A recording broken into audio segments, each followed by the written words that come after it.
سلام به شما سنجش بروکری عزیز. حتما براتون پیش اومده که معاملاتتون داره روز به روز زیاد میشه، اما نه تحلیل درستی پشتشه نه کنترل دقیقی. ضرر هم میکنین ولی خب نمیتونین دکمه توقف رو بزنین. این دقیقاً همون چیزیه که بهش میگیم اوورترید. حالا اوورترید یعنی چی؟ یعنی انجام معاملات بیش از حد لازم، چه از نظر تعداد، چه حجم یا حتی ریسکی که اصلاً به حسابت نمیخوره.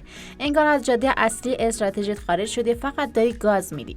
این موضوع توی بازارهای کریپتو، فارکس یا CFD که اهرم بالا و دسترسی به صورت 24 ساعته توی 7 روز هفته دارن بحرانی تر میشه. اوورترید با معامله‌گری فعال فرق داره. فعال بودن یعنی با پلن و مدیریت ریسک ترید کنی، ولی اوورترید یعنی از دست دادن تعادل و معامله کردن تحت تأثیر هیجانات.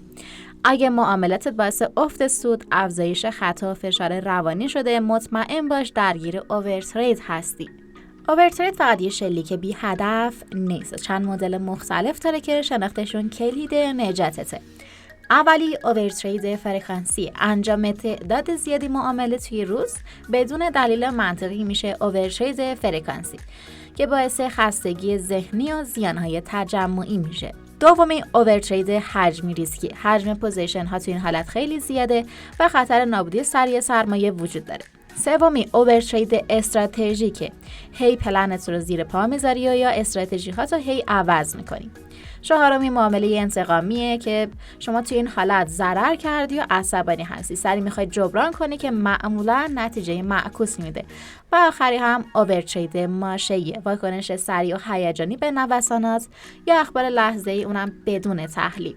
دلایل اوورترید بیشتر از اینکه فنی باشن، روانی و رفتاری هستن. هیجان، FOMO، ترس از جا موندن، جبران ضرر و اعتماد بیش از حد و بی‌برنامگی از دلایلش هستن. حالا چطور از اینا جلوگیری کنیم؟ اگه ترس از جا موندن یا همون FOMO داری، یه پلن معاملاتی شفاف طراحی کن و بهش پایبند باش. سقف معاملات روزانه‌ات رو هم تعیین کن. اگه انتقامی معامله می‌کنی، بعد از اینکه 2-3 روز ضرر متوالی کردی، توقف کن. سیستمت رو ببند و تحلیل کن.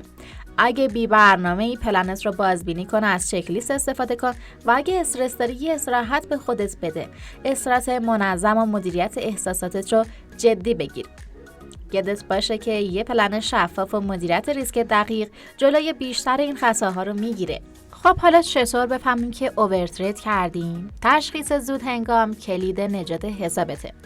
چند تا شاخص کلیدی رو حتما چک کن. اول از همه تعداد معاملات و حجم معامله رو چک کن. اگه بیشتر از برنامه‌ت یا حجمت منطقی نیست، درگیر اوورترید هستی. سودآوری یا کیفیت رو تست کن.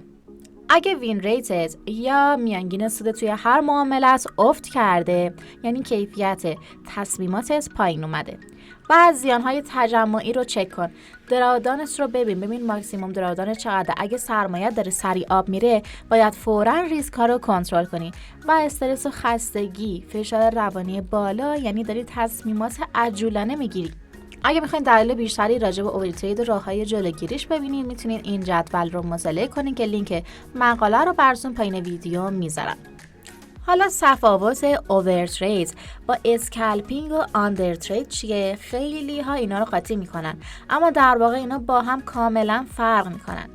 اسکالپینگ در واقع یه استراتژی برنامه ریزی شده و آگاهانه است برای سودای کوچیک و مداوم توی تایم فریم پایینه. کاملا منظم و کنترل شده است. فرق میکنه. اوورترید یه رفتار هیجانی و غیر منطقیه که به زیان استرس ختم میشه. کاملا با اسکالپینگ فرق میکنه.